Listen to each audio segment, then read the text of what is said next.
ధైర్యమంటే ఏదో కాదు, నీలో ఉన్న న్యాయమేరా. ఓడిపోదులేరా నీ సంకల్పం. ఏ సాయం లేకున్నా నీ తోడు, ఒంటరిగా అందరికై పోరాడు.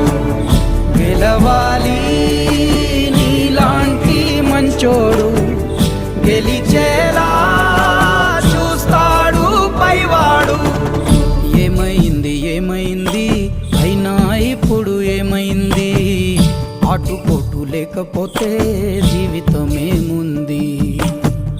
పోను పోను దారి ఉంది, ముందుకు పోగా ఊపిరుంది.